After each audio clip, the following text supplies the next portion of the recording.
নমস্কার, আপনারা দেখছেন আরোহী নিউজ বাংলা। আমি সহেলি রয়েছি আপনাদের সঙ্গে। হলি বলি টলির আরো একটি এপিসোডে আপনাদের সকলকে স্বাগত, যেখানে গসিপ, গ্ল্যামার আর গ্রাউন্ড ব্রেকিং সিনেমা সব এক স্ক্রিনেই।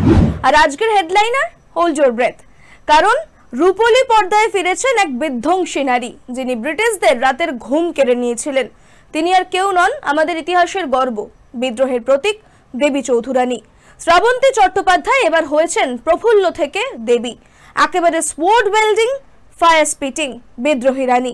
আর তার পাশে রয়েছেন টলিউডের সুপারস্টার প্রসেনজিৎ চট্টোপাধ্যায়, বিপ্লবী মেন্টর হিসেবে ভবানী পাঠকের চরিত্রে।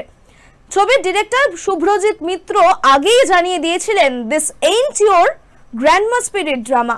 এই ছবি মানে শুধুই ইতিহাস নয়, এটা একটা হাই বাজেট, হাই ভোল্টেজ কল্পনা ও বাস্তবতার মিশেল, যেখানে আছে রক্ত, ঘাম, প্রেম, প্রতিশোধ সব একসঙ্গে। বলিউডের স্ট্যান্ডার্ডে যদি মণিকর্ণিকা একটা কঙ্গনার বাজি ছিল, তাহলে টলিউডে দেবী চৌধুরানী হলো শ্রাবন্তীর ধামাকা। আর হ্যাঁ, সিনেমার ভিজুয়াল নিয়ে যদি কথা বলতে হয়, তাহলে বলতেই হয় হলিউডি লেভেলের প্রোডাকশন ডিজাইন, ঐতিহাসিক লোকেশন, পুরনো গ্রাম বাংলার থেকে দুর্গ বাহিনী, এছাড়াও সবকিছুই আপনাকে টেনে নিয়ে যাবে 1770 সালের বিপ্লবী বাংলায়। পণ্ডিত বিক্রম ঘোষের music goosebump guaranteed. Background score এমন যেন প্রতিটি তলোয়ার চালানোর সঙ্গে সঙ্গে আপনিও ফাইটে আছেন, এমনটাই ফিল করবেন। সোশ্যাল মিডিয়া ইতিমধ্যেই বলছে, Devi Chaudhurani is not just a film, it's just a phenomenon. 18শো শতাব্দীর বাংলায় যখন ব্রিটিশ শাসন দুঃশাসনে পরিণত হয়েছিল, তখন বাঙালির মাটিতে জন্ম নিয়েছিল এমন এক বিদ্রোহ, যা শুধুই রাজনীতি ছিল না, ছিল চেতনাবোধের আগুন। আর ঠিক সেখানেই উদিত হন এক নারী, যিনি ইতিহাসকে প্রশ্ন করেন, ক্ষমতাকে চ্যালেঞ্জ জানান, আর হয়ে ওঠেন দেবী, ভয়ঙ্কর প্রতিবাদী, সংগ্রামী। তিনি আর কেউ নন, তিনি ছিলেন দেবী চৌধুরানী। শুভ্রজিৎ মিত্র পরিচালিত এই চলচ্চিত্র বাংলা সাহিত্যের কিংবদন্তি লেখক বঙ্কিমচন্দ্র চট্টোপাধ্যায়ের কালোজয়ী উপন্যাস থেকে অনুপ্রাণিত। কিন্তু এটি নিছক একটি সাহিত্যিক রূপান্তর নয়, বরং এক সিনেম্যাটিক বিস্ফোরণ। ছবির কেন্দ্রীয় চরিত্র প্রফুল্লমুখী এক গ্রামীণ নারী, যাকে সমাজ প্রতারিত করে, পরিবার অস্বীকার করে। ধীরে ধীরে সে বুঝতে পারে, নারীর জীবনে যদি মুক্তি আসে, তবে তা একমাত্র করুণা থেকে নয়, সংগ্রাম দিয়েই আসবে। এখানেই তার জীবনকে নতুন মানে দেন ভবানী পাঠক, এক দার্শনিক বিপ্লবী, এক সংগ্রামী গুরু। ভবানীর শিষ্যা হয়েই প্রফুল্ল হয়ে ওঠেন দেবী চৌধুরানী। সমাজের মুখোমুখি দাঁড়িয়ে লড়াইয়ে নামা এক নারী সেনানী।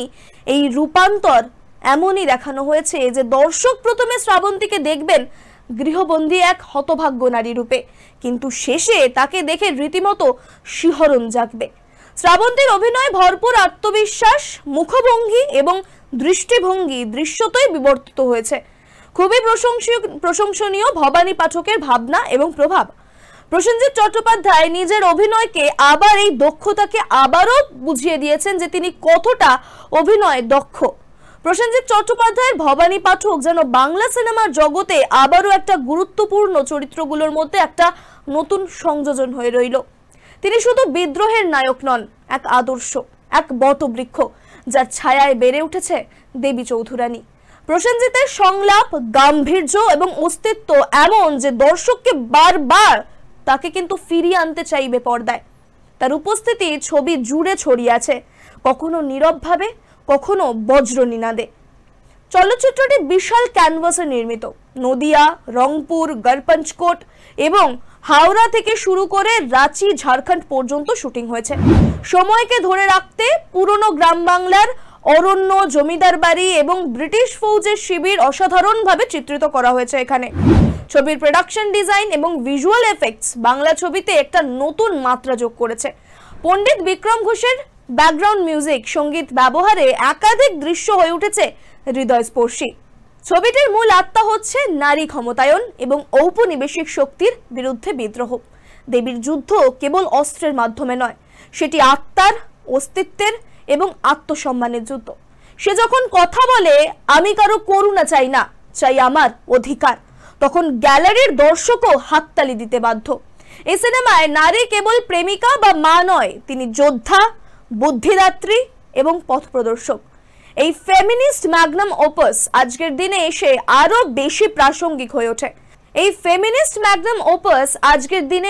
আরো বেশি প্রাসঙ্গিক হয়ে ওঠে। কারণ এখনো সমাজের নারীদের এই সংগ্রাম থেমে নেই।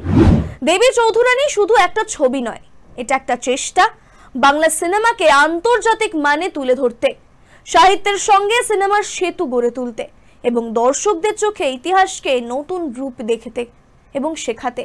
এটি সেই বিরল বাংলা ছবি যার বাজেট, গল্প, অ্যাকশন এবং গান সব একত্র হয়ে একটা পূর্ণাঙ্গ প্যাকেজ তৈরি করেছে। যদিও কিছু জায়গায় সিজিআই বা অ্যাকশন দৃশ্য একটু দুর্বল হয়ে পড়েছে, তবে ছবির মানসিক প্রভাব এতটাই শক্তিশালী যে এই সমস্ত ত্রুটি ছাপিয়ে এগিয়ে গেছে। দেবী চৌধুরানী একা লড়াই করে সমাজের বিরুদ্ধে, ঔপনিবেশিক শক্তির বিরুদ্ধে এবং পুরুষতান্ত্রিক দৃষ্টিভঙ্গির বিরুদ্ধে। আর এই লড়াই শুধু সিনেমার পর্দায় নয়, আমাদের মনের মধ্যেও আলোড়ন তুলেছে। এটি সেই ছবি যা শুধু দেখা নয়, অনুভব করার মতো।